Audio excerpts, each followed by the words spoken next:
আমি আবারও চলে এসেছি আমার পুরনো খাতার কিছু ছবি রং করা নিয়ে।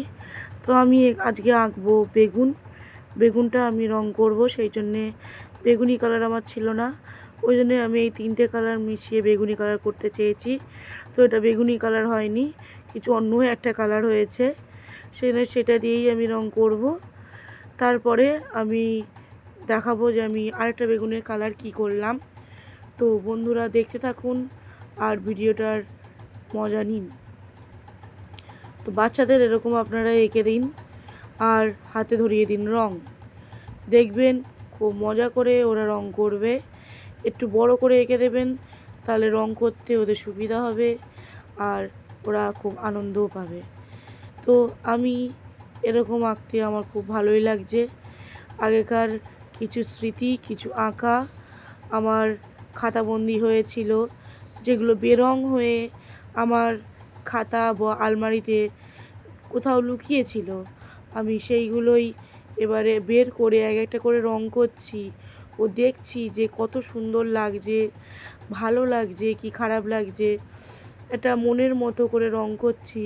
তো আমার খুবই এখানে ভালো লাগছে, রং সব আমার বাবাই এনে দেয়। তো আমি রং করছি নিজের মনের মতো করে। তো আপনারা আপনাদের মনের মতো করে এঁকে আর মনের মতো করে রং করে দেখুন, খুবই ভালো লাগবে। আর বাচ্চাদেরও আঁকতে দিন, তাদেরও খুব ভালো লাগবে। তো এখানে আমার একটুখানি হালকা নীল নীল মনে হচ্ছে আমার এই বেগুনটা, তো আমি সেই রং দিয়েই করছি। তো তিনটে রং মিশিয়ে লাল, নীল আর সাদা মিশিয়ে আমার এই কালারটা হয়েছে। তো আপনারা এই কালারও করতে পারেন বা অন্য কালারও করতে পারেন। আমি এই কালার দিয়েছি, দেখলাম খুব একটা বেগুনি বেগুনি লাগছে না, সেই জন্য আরেকটু লাল মিশিয়ে এইটা একটু বেগুনি কালারের মতো এসছে, সেই জন্যে আমি এই কালার করছি। বন্ধুরা আপনারা চাইলে অন্য কালারও করতে পারেন, অন্য রকম অন্যভাবে অন্য রূপে বেগুনকে সাজাতে পারেন।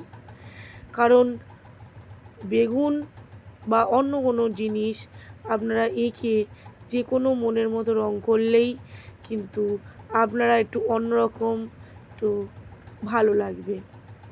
তো আমি একটু অন্যরকম করতে চেয়েছি, সেই জন্যে আমি একটু কালারিং, একটু রঙিন করছি। আমি জানি বেগুনের কালার এটা হয় না, তাও আমি এটা করছি, আমার এটা ভালো লাগছে। তো আপনাদের কেমন লাগছে আপনারা কমেন্টে জানান। আর আপনাদের বাড়ির বাচ্চাদের এরকম এঁকে রং করতে দিন, তারাও খুব খুশি হবে। আমার মেয়ে তো পাশে থাকে, তো সেও বলে যে ভালো হচ্ছে।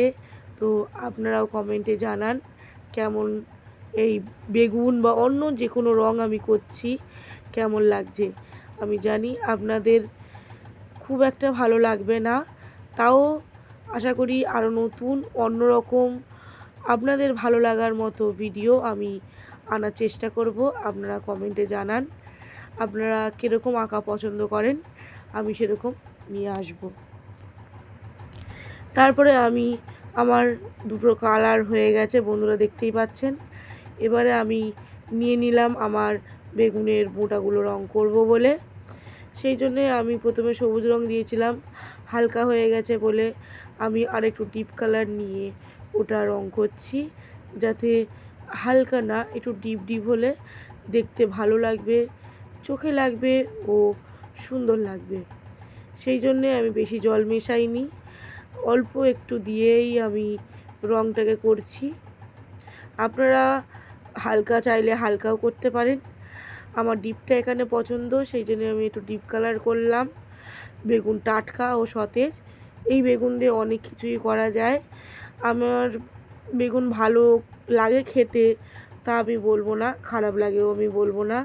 কারণ বেগুন এমন একটা জিনিস যেটা দিয়ে অনেক কিছু, অনেক ধরন দিয়ে রান্না করলে বেগুনকে অনেক সুন্দর লাগে, তো খেতেও ভালো লাগে।